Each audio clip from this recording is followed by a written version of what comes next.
Hello, everyone, and welcome back to War of the Stars, a Star Wars podcast. Come to you, as always, from deep within the Outer Rim, far beyond the watchful eyes of the Galactic Empire. My name is John Wachtali, and joining me, as always, is my co-host, Mr. Garrett Jones. Garrett, how are you today? What up, party people? How you guys doing?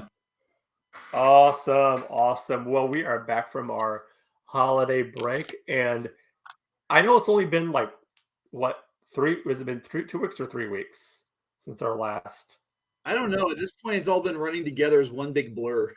I know. It probably seems a lot longer than it has been, um, and I have been chomping at the bit to talk some Star Wars, and mainly to talk Bad Batch season 2, episodes 1 and 2 finally dropped, and I like them. I really like them. It was an interesting start because, like, the first season started off with kind of a bang, and this one, it almost feels like they're doing that slow build, kind of like what we saw in Andor, but Yeah. not as slowly paced. Because Well, to me, and one thing I want to do is go over like what we liked. I don't want to say ups and downs because there's another channel that does ups and downs, so I don't want to get in. But kind of go through, talk about what we liked and what we didn't like. Because there's a few things that I won't say not that I didn't like it, but there's a few things that I'm just kind of like, But we will get to that later. I thought this is just a good reintroduction to the characters. I did too. That's what this episode was. It was like, and it didn't hit you over the head. You had characters that came in, like the new lady. That's going to be, looks like she's going to be kind of working with them and giving them missions from now on. She kind of acted as that, saying like, "Oh yeah, these are rogue clones that are on the run for the Empire," and that's really all the background you needed, because you should have already seen season 1. So, but that was just kind of a refresh, just say like, okay, these are rogue clones or defective clones, and they're on the run for the Empire. It was a good heist show too. Like, it was very much a heist. Them trying to steal, which again, as you said, reminiscent of Andor. That first part of the first half of that series, where they're doing the heist, is very reminiscent of that. One of the things I liked about it is we get nods to ships that we've seen in other parts of the franchise. I mean, those cargo haulers. The only other thing I've seen them in was Rebels, and so we've got that in use.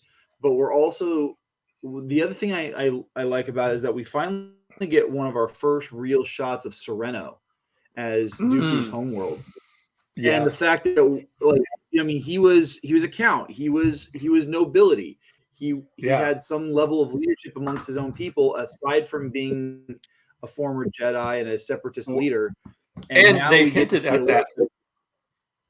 And they hinted at that. And one thing I think people always forget is, I think people always assume that he went straight from being a Jedi to a Sith, and that he left the Jedi to become a Sith. But no, he left the Jedi because his brother had died, and he needed to take the responsibility of taking over the planet.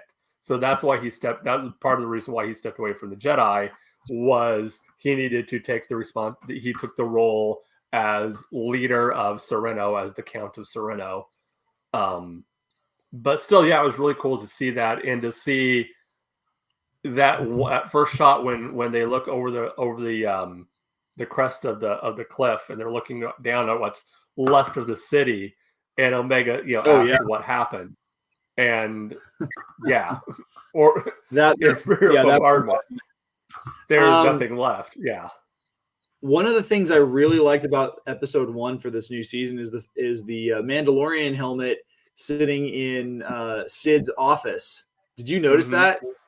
Yeah, I saw it. Yeah. I'm like, oh, it's a Mando helmet! Yay! Yes. Yeah. As if it's like Dave Filoni's little reminder of, hey, don't forget, in 2 months we've got Mando season 3 coming out. which we will be reviewing, of course. Yes, we will. I also like I'm digging older Omega. Yeah, I'm digging more, a little bit more mature. The hair's growing out a little bit, and she's doing more. She's definitely more. You can tell she's been training. It seems like she's a little bit more physical, able to keep up with them a little bit more. But still got that. She's still a kid. You can tell she's still got that. She's in that tween period right now. So. Yeah, and the other thing I like about it is the fact that they're giving her more to do. She's no longer just going to be that damsel in distress type character. She's not just getting she's not just getting into trouble like she was in the first season, where at this point she's had some training, she's had some experience. The batch is putting her through studies so that she knows what. Yeah, which I like that. I like showing her with the pad, studying the different types of having to memorize different types of ships and go through and do everything like that. Now, the one thing, and I'll get to my only thing that I had any issue with whatsoever, and that was the kind of the side story they had with her and Echo, and the idea of her overhearing that conversation of that, and her feeling like, oh, I'm just bringing the team down. I'm a liability to the team. And my thought was like, didn't we already solve this in last season? Didn't we already go through this whole thing last season? Like, that shouldn't be an issue. That this is a family, that they love you, that that yes, you might technically be the reason they're on the run, but that this whole family would do anything for you and would do it all over again. And he even said, he's like, stating, taking her off Kamino was the right idea, but we have to do more than just that. Yeah. So that was the only thing that I thought kind of took me out of it, was just this like, okay, we've been through this before. This should not be an issue for Omega. It really felt like it was put in there to manufacture some drama that was really unnecessary. I mean, at no point does she ever need to really prove herself to the team. I mean, she's already proven to have some level of strategy going on inside of her head. She was, she's nimble. She's a bit of a little warrior, and I think that's fine. We don't need to have that manufactured drama going into play there. It felt really, really unnecessary for them to incorporate that. But I'm hoping that now that that's out of the way, we can, the future episodes will not have that be such a fixed issue. We won't have to come back to it. Yeah. Now, who do you think was who would you say like the standout character for these two episodes were? For the first episode, there wasn't really a standout character there, but there was two for me with regards to episode 2. And the first one was the survivor character played by Hector Elizondo. I really like him I like Hector Elizondo and just in general. He's good at playing either really wacky old guys, or he's good at playing the sage old guy, or he's just good at he can play a good villain too. I mean, he's done a lot of different work as an actor, and so the fact that he that they included him for this episode was great. The other one is Rear Admiral, the Rear Admiral, and I can't remember his name. I'm blanking on it, but the fact that he is so worried about Tarkin, finding out what's going on, and the fact that Clone Force 99 is still available or still alive. I think that's interesting that he goes out of his way to kill a clone trooper, a clone commander, by the way, just to hide what's going on. Yeah, yeah. For me, I really like that they gave Tech a little bit more of a personality. You know, they actually showed what Tech can do. Like they showed, you know, I think there's a couple times where they really showed just how smart Tech was. The fact that he was able to tell when the one of the crates lands on him and breaks his hip, he's able to tell exactly immediately how much force was put on there, what was broken, and just like, okay, this guy is smart. Yes. I thought, and you know, him being, you know, dealing with the fact that, you know, for a while there, he's, you know, he can't really do anything. He can't, you know, he's kind of, you know, put up. And I like the interplay between him and the survivor character. When they're in the shed, and he pulls out the cylinder with all the information about his people that they'd saved there. And, you know, he has to realize that, you know, he makes the thing like, oh, it's a separatist archive. And he goes, no, it's a Sereno archive. We were a people before the war. And he has to kind of come through this thing of like, oh yeah, that's right. You were. There was a planet here before. There was a culture here before. And I really appreciated that.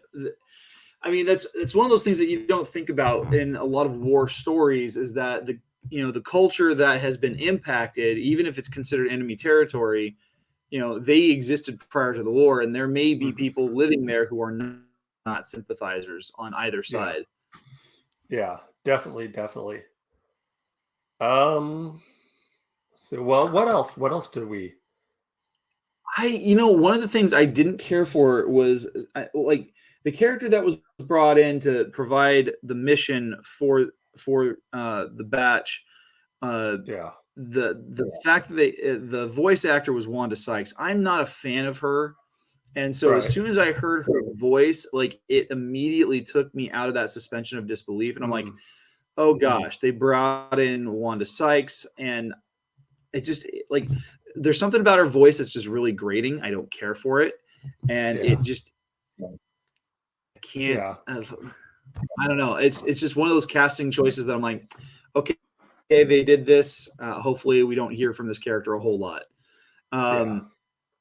But yeah, I that's probably one of my biggest problems I have with that, aside from the manufactured drama with Omega. But I will say this: the opening scene of episode 1 I thought was really fantastic. Just the color scheme of that island, whatever planet they're on. The first thing that popped in my head is, oh my gosh, is this Scarif? Because it looked very similar to Scarif. The sandbars, the tropical beaches, the crystal clear water. That's the first thing that popped in my head. I'm like, this place is gorgeous. What are they doing here? You know what I thought? Raiders of the Lost Ark, where Indy is running in the jungle. I think it's Raiders. There's a scene, one of the Indy movies, where he's running into the jungle and he's got the natives. I just, that just popped in my head. I was like, oh my gosh, that was Indiana Jones. That was Raiders of the Lost Ark. Yes. He's running in the jungle being chased by the natives. Yes, with the plane waiting for them to take. And just the same, because the pilot in Raiders of the Lost Ark was fishing when Indy comes running out of the jungle. And what is Omega doing? She's fishing. Yeah. Hey, she's worried about reeling in the catch, and it turns out it's just one of those big crab things anyway. Yeah. Spoiler alert for anyone listening to this who hasn't watched episode 1. They're on this planet that vaguely reminds us of Scarif from Rogue by the One. way, spoiler alerts. Yeah. But there's these. I don't know if they were sentient creatures or what, but there are these crab things. And it's kind of hard to say. Like, they responded like they were just animals, but they could have also easily have been sentient creatures. Who knows? I mean, it's Star Wars. Anything could be a sentient creature at this point. We've had sentient spiders before who are like admirals. Yes, we have. I would not want to be serving on that ship because that would nope. No. Well, I would have expected to be droids. That guy, he's a spider. Yeah. So. No, I'm liking what we're seeing so far. The animation is a little like you can see that there's a little bit of an upgrade in the details of the animation, but it still has that same high quality that we've come to expect from first season, from Clone Wars, and I mean, Dave Filoni is like, again, it's his writing, his producing. He can do no wrong. I was really enthusiastic about these 2 episodes.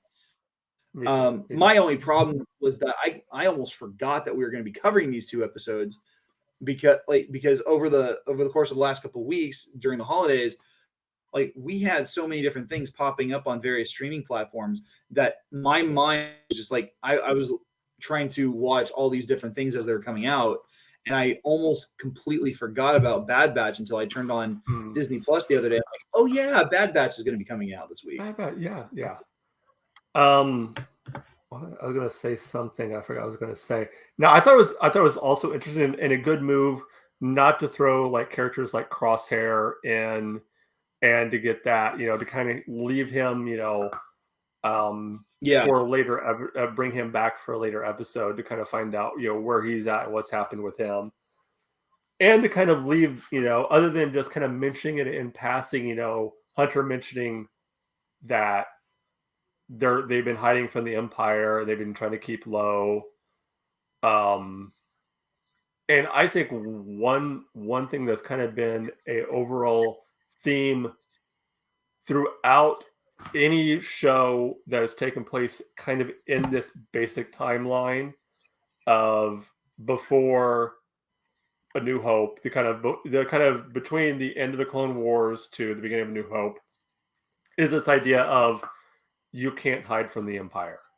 The Empire is coming eventually, because what's her name says it when she's talking to the Batch, when it's like, hey, it's like, when she's saying, the money here could buy your freedom. And I love that line when Hunter says, "We are free." Like, that's cute that you think that. Yeah. But the Empire is coming here eventually. Yeah. And that's just it, is that they Hunter and the rest of his team, they're very narrow-sighted as far as the bigger picture. Like, they understand that the Empire is taking over, but they don't realize just how much it's taking over. And so when they say, "Yeah, we're already free," no, because you saw the shadow of the Empire hanging over you. Because pretty much every mission you're going to go on from this point out is going to be dealing with some incursion or some encounter with the Empire and their forces. What boggles my mind is the fact that, most of last season they were dealing with stormtroopers, people who were coming up to be, regulars in the new army. And this time they're dealing with other clone troopers. Yes. Yeah, which I thought was, I mean, the fact, you can see that also the fact that they always use the stun beam. Anytime they are, because they don't want to kill their brothers. With the exception of Wrecker's, the cannon, which that was like, that's another thing, because you were talking about Tech, getting a little bit more personality. We got a little bit more insight just in episode 2 about Wrecker. Like, Wrecker always comes off as this big dumb guy, and I was thinking just that. Yeah, he's not. I mean, he's a brute. He likes to smash things, but like, he's got a brain in there. He may not be thinking quantum mechanics or anything like that, like Tech is, and he may not be thinking encryption algorithms like Echo, or strategy like Hunter. But he's smart, he's capable, and the fact that he jerry-rigged a cannon out of a dead tank is mind-boggling. He he just starts walloping people, and he takes this tank that's something that it should be a vehicle mount, and he turns it into a portable heavy gun. I'm just like, what the heck? I know, right? Yeah. Well, I mean, they all had to be, every one of them has to have some sort of, has to have some sort of intelligence, Yeah. to be considered, especially for special forces, which that's what they would have been considered with special forces. Yeah, they were a special forces team. They were just given all the suicide missions because they're defective. But what's going to be interesting though is like looking at how things played out with season 1 and how things are playing out with season 2. I have a sneaky suspicion that when we get you just said his name, not Crosshair. Hunter, the sniper, Crosshair. Once we get Crosshair back, once we get him back in the show, I feel like what's going to happen is he is going to be going head to head against Hunter. I think that's going to be like a personal fight for the two of them, because like Hunter is the one leading the team. And so he's going to be like the number one target for Crosshair. And for Hunter, this is like, this is his brother who betrayed him. Yeah.